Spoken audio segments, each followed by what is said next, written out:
Hello. I wasn't sure if it'd be the address is within the 25 miles. You want me to take a good bus? I mean, it's up to you. Yeah.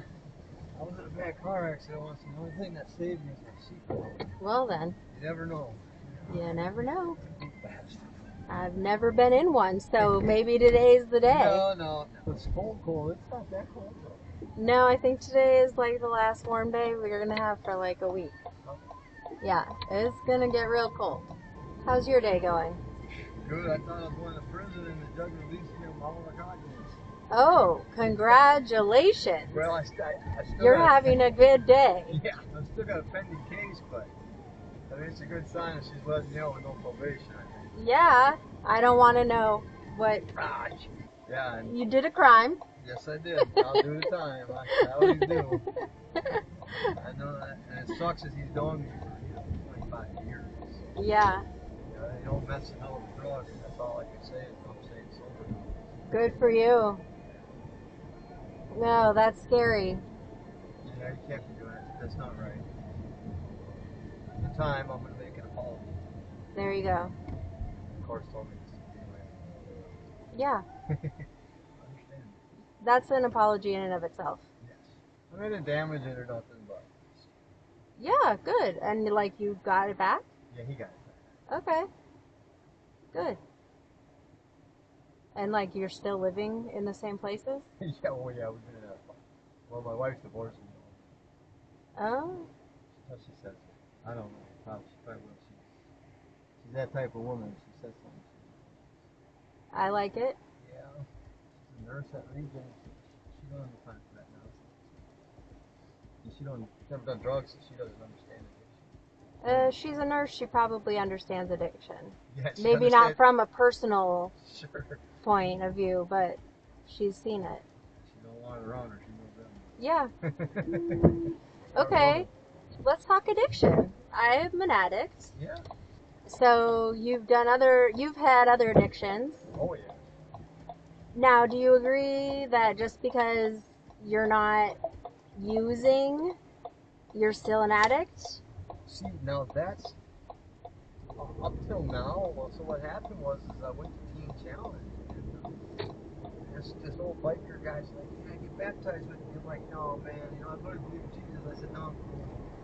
He talked me into it, and then this lady, she says, "Well, you're baptized in the Holy Spirit." I said, "Well, sure, I'll take everything God got for me." Okay. She started praying for me, and I felt this bumping in my stomach, and she was speaking in tongues, and all of a sudden I heard what she was saying, and she said, "Come, Holy Spirit, come, Holy Spirit," and all of a sudden I spoke in tongues. And I believe that something inside of me is alive now, and I think it's the Spirit of God, and it's bubbling out of me. And I've been born again now, so I believe I've been healed from it, because even though once in a while I think about it, I've already left 4 treatment centers because they're like Cedar Ridge was flooded with meth. I left. And normally give me a treatment center with food and a safe place to go smoke dope all day, I would have loved that, but I left. And then the judge let me out, so what I'm saying is, your question was, I believe that I'm healed of that addiction. I never used to believe that. I always thought once an addict, always an addict. You're always going to be in addiction, but I feel like it's gone. I don't know if I answered your question, so I think I've been healed from it, but I think I still need recovery. Okay. And another thing with marijuana, I'm a native from Treasure Island. Smoking weed is just smoking weed. Sure. It's not a big deal. Yeah. But I realize now that it is, because it puts me around people who are using it. So even though I don't have a problem with maybe marijuana, I'm a little confused. It's actually a question. My cousin says, that's not true. Okay. He's from New Jersey, and he says, "No, man, you're always going to be an something different. I'm not thinking about getting high at all." Well, that's going to change. Okay. Seeing your recovery, I said, "Well, I'll keep an eye on that, but I'm telling you something different. You just keep an eye on me." I told him. I said, "Damn what I say, watch what I do. And if you don't like what I'm doing, just hold on and keep being patient with me. It took me 44 years to get this bad. Give me some time. I'm going to get better, man." So I don't think I'm an addict anymore, man. That's dead, dude. And I'm grateful for that. I don't know who I'm going to become now. It won't bite fast for me, but I know something changed. In Duluth, I got washed in there. Okay. Yeah, I think you can be freed from that now. Okay. Yeah. I'm not going to go play around with it. I'm still going to go to AA meetings. Okay. So, how do you feel? Yeah, I guess I don't even remember. I said, if you're not using, are you still an addict? I guess that was my question. Yeah. I guess I don't know. I guess I don't know the answer to that question. I guess for me, I still think you are. Right. But I don't think of it as a bad thing. Sure.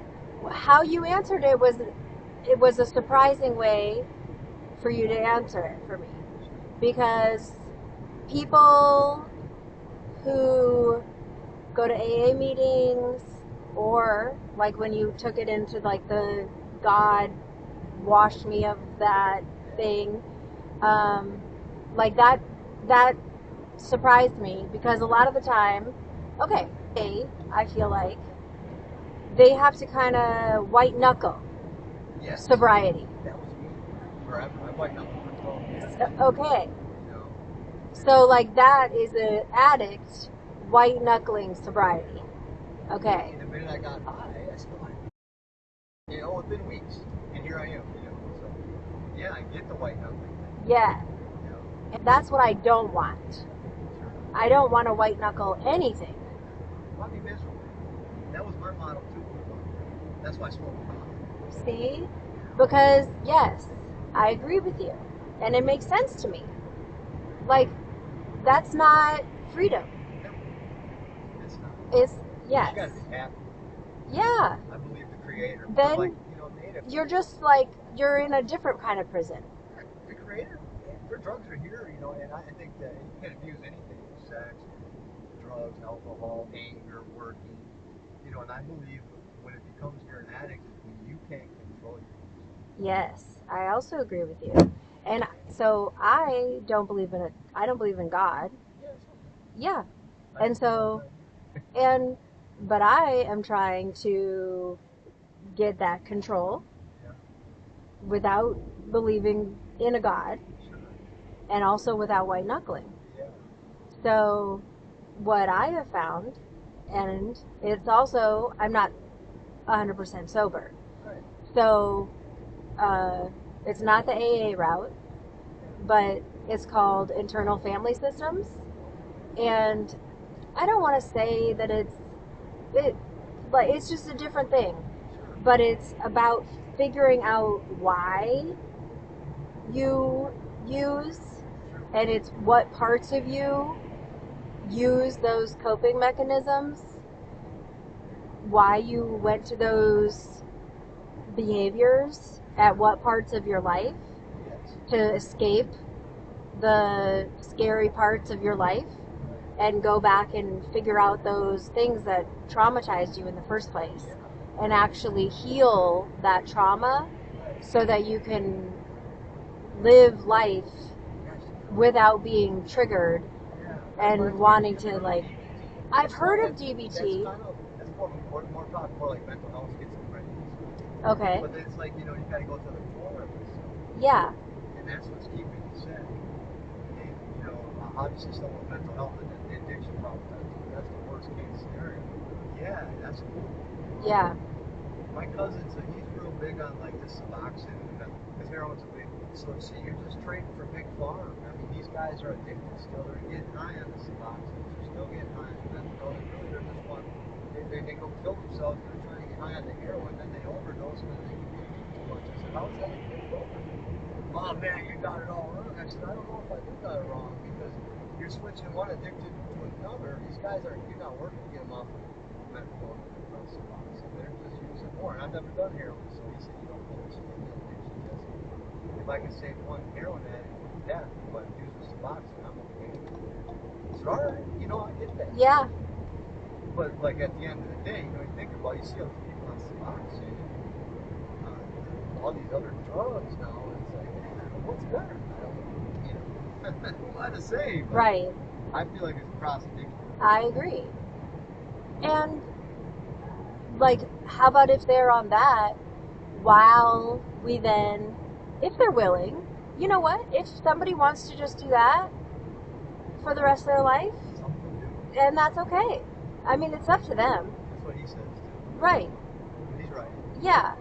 But if it's offered to them and they also want other treatment, additional treatment, it would be great if we had those options. That's what he says to me. Yeah. I'm trying to get you on heroin. You don't understand that people are very sick. They gotta go through this. I said, I understand that. So what about a guy who's been on this Suboxone program, mental program for 4 years? At some point, you don't cut him off. He goes, no, they'll die. No. I mean, right. You don't cut somebody off of their blood pressure medication. Right, I'm on that. Yeah, me too. Nobody's being like, well, what? You're just big pharma. What? You're gonna stop? You're gonna just keep taking that for the rest of your life? What? You're beholden to big pharma? What? You pussy? No, I'm gonna keep taking my blood pressure medication. Yeah, me too. Yeah. So, yeah, it's real interesting. I'm lucky. I'm happy to be alive in this day and age and have all the choices that we have. Yeah. I'm happy for you that you're not sitting in jail today. Sure. That was a miracle itself. I don't know what happened. The judge was all for me. And I agree. So I'm guilty. She goes, well, you have a mental health assessment because you went from going to jury trial. You're just all over the place. And like the God thing, I don't know what happened, man. For the longest time, especially like to speak in another language thing, I'm really scared. And if I heard someone doing that, I was like, oh, dude, what is that? And when it happened to me, it was very strange, right? And it hasn't happened again. I am not sure really, kind of still processing everything. Were you high? Oh, no, I've been clean since October. Okay. And like, when did it happen? December 19th. Okay. Previous year. Yeah. I mean, the Teen Challenge, I was like, I'm never going to go to that place. It's a cult. And it's rough. I mean, they're like all Bible. Yeah. You can't just That take a freaks guy me fresh out. off the streets and do that to him. They're, we don't call the cops. So the speaking in tongues thing, like, Yeah. and the accepting God and all that, like, I mean, do you feel like it seems like it's been a good thing for you? Yeah. Do you feel like there are any strings attached? Like I said, So are you still in Teen Challenge? no, I'm completely They let released. you out. The judge, she didn't give me no probation. She said, I know, but like the program let you out. yeah, I They're- left. You left. Yeah, They aren't keeping on calling you. They aren't like, No. come back. No. They aren't asking you for money. No, I tried to go back there. Actually, won't let me back. Okay, so like that seems good. That's like not cult red flag behavior. I'm trying to help you here. You know? No, Like- and it's just scary, because you see it when you're not really familiar with the Bible and stuff, and they're like, I mean, they shove it down. It's like, Yeah, no, I mean, I was raised religious, not super like weird or anything, but like right. one weird experience that has like a good effect on you. Yeah. I don't think that's a bad thing. Yeah, I think I've received the Holy Spirit, like she said. That's what And use it for good. And like, well, that's why the judge, she's like, well, all of a sudden you want to plead guilty? I said, I don't know, I feel guilty. She goes, but you didn't say, you said you didn't admit nothing, you just were exercising your right to shut up, you said, right? I said, yeah. okay. And she said, oh, this don't look like the right one. Oh, no. You said something about 25 miles when you got in the car. Yeah, it's 25 right now. No, but I didn't know what you were talking She about. might have been south. Oh, dude, she told me. My little sister. Are you really, is it really far away? It's the police station and it's right on that street. You know that? Oh, yeah, sorry, people. Here, I'll just go to my maps. Police. Yeah, multi-pockets and stuff. Here, I got it. You do? It's fine. It's only 9 minutes. Okay. Okay. Yeah, so. All right. And she's like, well, why is it change of heart?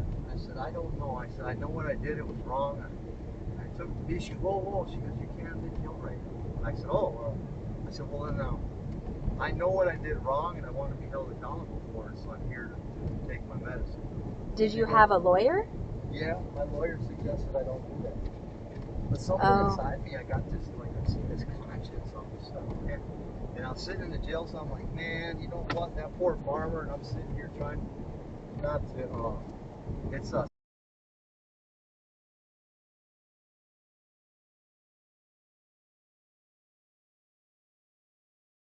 Oh, okay. Well, and this was, I just said police, and that's not what just, oh, hold on, oh sorry, shit. school bus. Yep. Don't do that. No. That's the big. Yeah. My mom got in trouble. Okay. We're not gonna run you over. No, we are not. Okay. We're gonna check it out. Yeah, this is Okay. Well, it's fine. We're just gonna go there, and Lyft will adjust, and we'll do whatever. So Okay. yeah, I got this new conscience, and you know, like, so it's like I know what's right and wrong now. Before it's the little stuff that didn't bother me, like because really I figured, you know, when you're not saying nothing, I always figured you're just exercising your right. But now I'm like, well, I felt guilty, so I'm like, man, it's kind of being dishonest. It sounds like it's working out for you. Yeah, I believe in honesty, I guess the 100%. judge did too, because she was like, she was blown away. She's like, I don't know who you are. She goes, you're free to go. I said, what? I go, really? She says, yep. No probation, nothing. Just, I'll see you in your next court hearing. I'm like, whoa. And she was like, I want 20 months out of you. That's the end of the case. At the end of the day, whether you're found guilty or you plead guilty, I'm looking at 20 months of commit for you, and that's where I'm at. That's fair. You know, and I like that because, hey, I know what I'm dealing with. Yeah. And I was going to have a jury trial, which would have had the farmer unit had come out on stand. Yeah. Because, because legally you can just shut up, right? And that's your right. Yeah. That's actually what my lawyer always tells me to do. Right. No matter what, just shut the hell up. Yeah. Anything you say will be used against you. You have a right to shut up, let them have the hearing, find you guilty, and he goes, I suggest always doing that. So I was just following my rules. You know what? Oh my God. I'm in the middle of a divorce right now. That sucks. And I don't know. Right. We got a farm. I'm just letting her have it. Well, my husband isn't. Yeah, let me have my tools and my fish and stuff, and then we got cows. But is she gonna want them? Yeah. Okay. She deserves it. Okay. I was in prison, and to be honest, she's been looking good to me. There you go. She's gonna give me another chance after 10 years, and when got mine, it is There you go. right at the neighbors. Okay. Yeah, you blew it. That's why I blew it. Right? You blew it. That's what I told her. And look, this is a man taking accountability. Yeah. That's new for me too. Usually I fight tooth and nail. See? And my husband never did. So, yeah. You're doing the right thing. Look at this.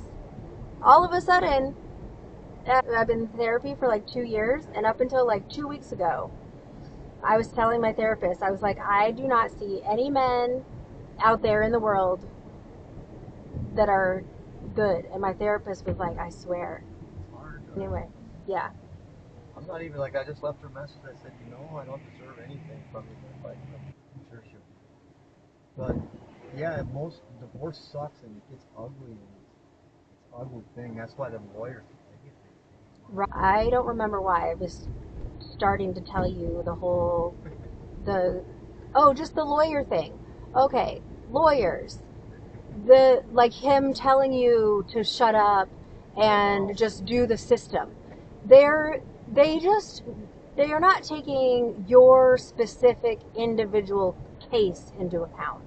They are just like, this is the way things work. This is the way we do it. He doesn't care that you all of a sudden want to be honest. But that's really important to you. Yeah, they didn't. Actually, they told me. Yeah. So it's more important to you to do it your way. And this is the only case that you have going on right now. And so you need to do it your way. That's what I was thinking. Yeah. I thought he'd be happy to get one case over with, you know. He has, he has 100 things going on, and it's way easier for him to just do it the way he always does it. Blah-de-blah, this is the way we do it. She goes, you're really going to like what I got to say, too. I said, okay. Finally, I just said, all right. Yeah. And she let me go, and even my attorney's like, he didn't know what to think, dude. It's like, hello. I didn't know what to think. Y'all are here all the time. You guys get to speak. You guys, And this is our only she chance. she was mean to me. I'm to be honest, she was super mean to me, but all of a sudden something changed. I don't know what happened. It's weird. The whole thing is so I think weird. the only thing that's all I can think of. Well, now I got choices, right? And that's why I hear God say, all right, here you go. You got complete freedom. You want to go smoke some dope? Go ahead, bud. But I'm going to take your life away. I think I'll die in my addiction and stuff. And I think if I go use this time, God's happy. that's your choice.